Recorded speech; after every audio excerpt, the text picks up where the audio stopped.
XCOM is it's a really beloved franchise, and it's one that, personally means a lot to me. It's a game that I treasured years and years ago, and so it's super exciting to be able to come back and sort of reinvigorate the franchise with a new entry that really adheres to the tenets of what made the original games so special.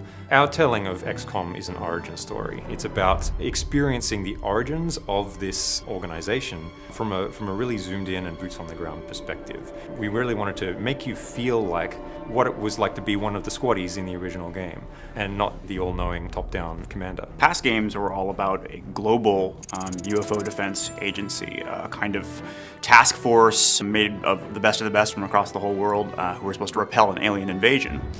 In XCOM, our game, which is its own kind of new origin story that follows its own timeline, XCOM begins as a United States federal task force built out of intelligence officers from the CIA and DIA. Their job is to repel an invasion from within the country. They're being infiltrated and they know it. We've taken a lot of the mythos that had been previously established and sort of reimagined it or re-engineered it, like sort of the very small, humble roots of the organization before it became this globe-spanning, globally funded anti-alien defense force. We wanted the aliens in XCOM to be unique and be compelling and surprising. Portray them not as your archetypical nasty, snarling monster alien, but by sort of looking to a very technology-based aesthetic. One of their primary goals in being here is actually to terraform our world, to transform it into something that's for them.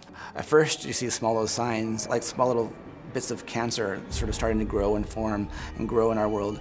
And it seems very kind of jagged and sort of very disruptive, but that's because it's youthful, and our world are very much like oil and water, or kind of like matter and antimatter. They kind of fight each other. But eventually what you see throughout the game is eventually their world kind of wins and starts to grow and become more this cubic, perfect kind of pristine version of their own home world. But a lot of the places that you're going to go are kind of half and half. They're what was a pristine and vibrant American community, which has now been, or is in the process of being actively terraformed by alien technology. The XCOM of our game is a kind of unconventional organization by the standards of the time. It has an idiosyncratic thinker that put it together, and is specifically looking for people who are compensating for some kind of disadvantage. So you'll find a lot of the core cast are not necessarily what people think of as an invincible G-man. They have a different background, or they come from a politically more sensitive sort of demographic. And over the course of the game, you get to know why that was, why the character who put it together thinks that that's necessary. The base is really the hub of XCOM as an organization.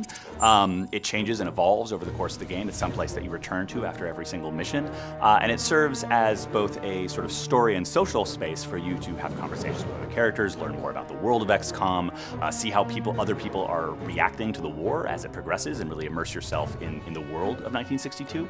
But it's also your main hub for gameplay. You will obviously manage and recruit agents. Agents are your extensions of your willpower out in the battlefield, your buddies that you use to combat the alien threat. You'll be upgrading their powers, leveling them up. It's very sort of RPG-esque. The research area, for example, is where the scientific staff live. You're able to engage in the research economy through spending Illyrium on various designs. Most of them are based on captured alien technology, and so Dr. Weir helps you understand what the sort of strengths and weaknesses of each of those tools are, and you get to be the one who decides which ones you want to take. Or the map room run by Angela, where you can survey all of the different emergencies that are currently taking place in the US where XCOM might be dispatched. When you go and use the map, it'll be populated with a variety of opportunities, which are the missions that you can go on. Imagine it like an RPG world map, where quests, come and go. There's primary quests and secondary quests. There are backbone missions that drive the plot forward, and there are dozens of other kind of strategic opportunities that pop up. And if you take one, you may lose the other. The country itself will start to change over. You'll see where the outsiders have encroached across the map of America, where you've lost territory, where it's been fighting back. So it has a very sort of dynamic feel of the ebb and flow of the front lines. The primary impact of choosing one mission over another is economical, meaning it affects the core player growth curve. You can decide to invest in this piece of research and not that, or this agent power and this agent upgrade, and let another one atrophy. As a result, individual players can kind of customize the sort of array of options they've got in the field based on those choices, the choices inside the base.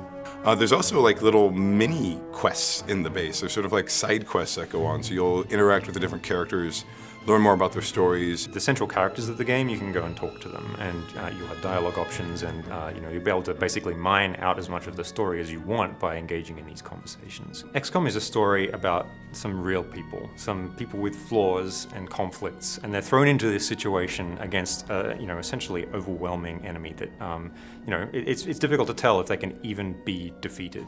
And only by assembling the brightest minds, the smartest people that the world has to offer, are you even going to have a hope of defeating this enemy.